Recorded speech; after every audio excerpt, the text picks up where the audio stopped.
Entonces, ¿cuál es la naturaleza de la práctica educativa? ¿A qué nos referimos cuando nos referimos al objeto de la práctica educativa? Bien, nos surge entonces lo siguiente, que es producto de la intersubjetividad entre los dos interactuantes, maestro-alumno, que es un objeto inicialmente subjetivo, es un objeto mental, que este objeto mental es objetivable en acciones que despliegan maestros y alumnos en el salón de clases, que es un objeto que se construye, deconstruye y reconstruye cotidianamente en el aula.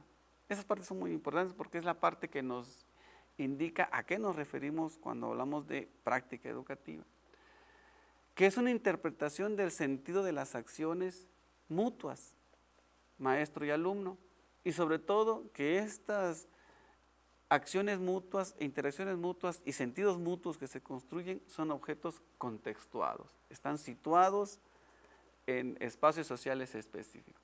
Luego entonces, ¿qué no es o qué no sería la práctica educativa?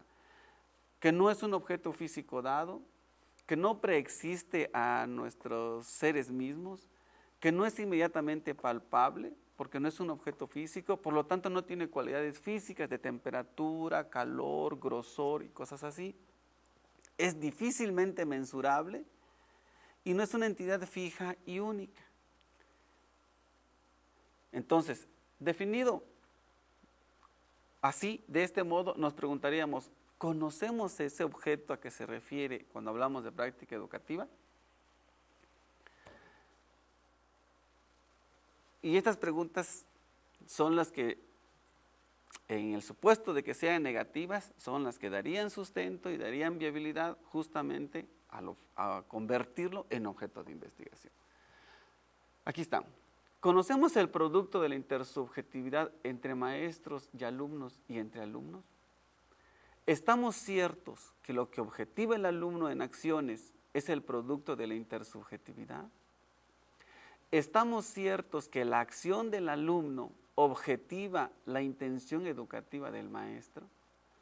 ¿Conocemos en un nivel evidenciable los sentidos y significados que continuamente construye, deconstruye y reconstruye el alumno por la acción docente? ¿Conocemos el sentido que el alumno construye de sus saberes, habilidades o destrezas adquiridas? ¿Conocemos la relación entre los contextos diferenciados y las prácticas subsecuentes? La respuesta es que esto es muy difícil, no las conocemos del todo. Seguramente las conocen los maestros, los que están frente al grupo, pero que desafortunadamente no han podido comunicarnos al público en general y a todos en general cómo se da esto. Por eso justamente es que hay que convertirlo en objeto de investigación.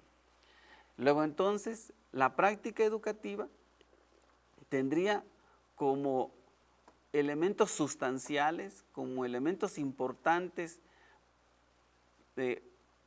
esenciales para entenderlos, para que nos sean útiles para describir, indagar y dar a conocer cuándo una práctica es realmente una práctica educativa, por lo menos estas 5 cosas. La secuencia de clase, el contenido que se enseña, la naturaleza del contenido que se enseña, los procesos intersubjetivos que se suscitan cotidianamente en el salón de clases, los procesos cognitivos que se generan o se dejan de generar en las interacciones continuas y cotidianas en el salón de clases, y sobre todo entender que todas estas 4 cosas suceden en un contexto determinado, suceden en un espacio social específico y en condiciones sociales específicas, inéditas con respecto a otras.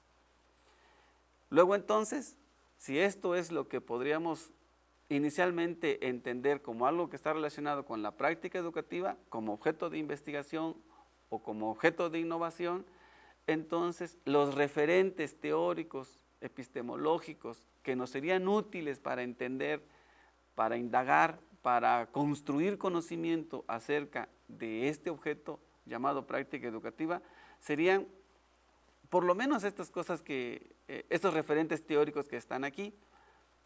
y que podrían ser otros más sin duda, pero creo que inicialmente estos tendrían que ver. Sería la hermenéutica, la fenomenología social de Schutz, la dialéctica crítica, el concepto de totalidad concreta, el concepto de pseudo-concreción y la acción comunicativa de Habermas.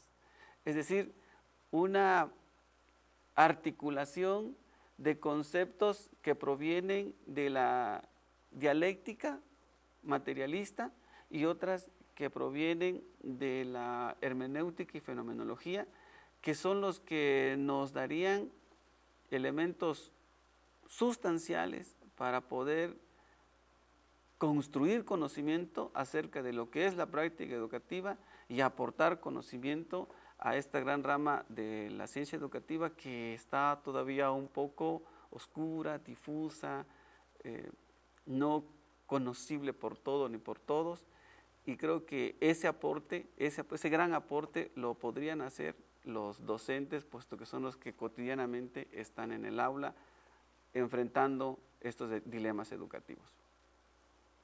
Gracias.